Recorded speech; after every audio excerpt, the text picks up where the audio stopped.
Efisiensi tentu diperlukan dalam filmmaking. Waktu yang terbatas bukan hal asing di telinga para pembuat film. Ada loh cara-cara canggih yang bisa kamu pakai agar filmmu tetap maksimal dengan waktu yang minimal.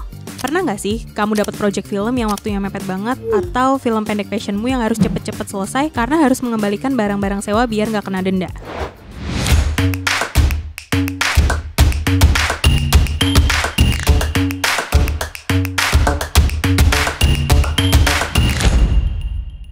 Halo semuanya, selamat datang kembali di Siasat Sinema, tempat di mana Studi Antelop berbagi tips dan siasat seputar filmmaker.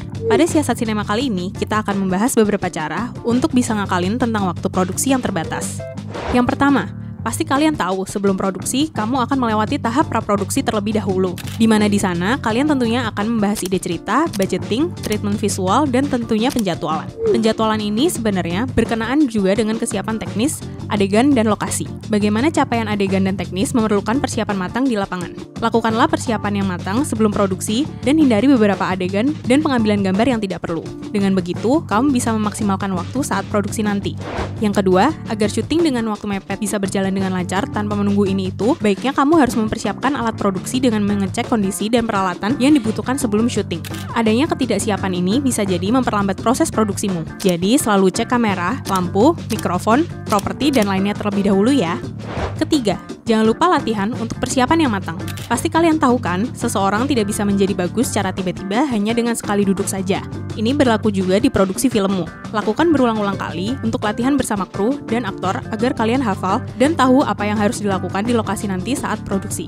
Tentunya, ini dapat meminimalisir kesalahan dalam adegan dan pengambilan gambar saat memiliki waktu syuting yang terbatas. Keempat, persiapkan shotlist menjadi penting untuk memberikan pemahaman terhadap shot apa yang harus diambil secara runtut di lokasi syuting kepada para kru. Dengan shotlist ini, tim dapat bergerak lebih cepat dan efisien karena tim akan tahu urutan pengambilan shot-shot berikutnya dan apa yang akan diharapkan.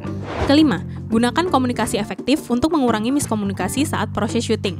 Tekanan komunikasi yang tepat agar koordinasi dari semua tim dapat berhasil. Kurangi bahasa atau kalimat-kalimat yang ambigu agar mudah ditangkap oleh para tim. Kamu juga bisa menggunakan alat-alat komunikasi seperti walkie-talkie atau aplikasi serupa untuk memudahkan koordinasi dalam jarak yang cukup jauh.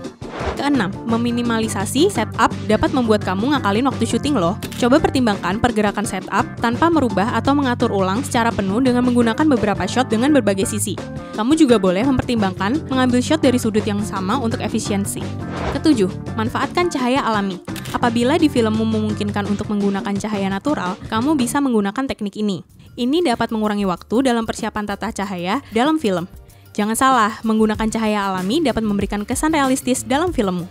Kedelapan, fleksibel dan adaptif. Situasi saat syuting tentunya akan ada banyak hal yang tidak terduga, seperti hujan, properti rusak, lokasi tidak sesuai saat reki, atau konflik-konflik lain, entah itu internal dan eksternal tim. Sebagai pembuat film, kamu harus bisa mengatasi hal-hal di atas dengan akal dingin. Cukup dengan mencoba mentoleransi dengan keadaan yang tenang, kamu bisa menghindari konflik lain yang mungkin akan muncul. Mulai dengan adaptif dengan situasi. Kamu bisa coba mengejas hal-hal tertentu agar lebih mudah dengan memperhatikan film tetap masih sesuai dengan visimu. Jadi begitu tips-tips untuk mengakalin waktu syutingmu yang mepet. Memang, waktu syuting yang mepet sebenarnya bisa dimudahkan apabila kamu mempersiapkan dan memikirkan secara matang segala hal sebelum syuting. Karena akan tahu hal mengenai waktu mepet akan terjadi saat syuting. Sekian untuk Siasat Sinema episode ini. Jangan lupa untuk aktifkan lonceng notifikasi untuk episode-episode berikutnya. Jika konten kali ini berguna untukmu, jangan lupa untuk pencet tombol like bila suka dan bagikan ke teman-temanmu ya. Untuk episode berikutnya, kita akan membahas seputar membentuk konflik dalam film. Sampai jumpa lagi!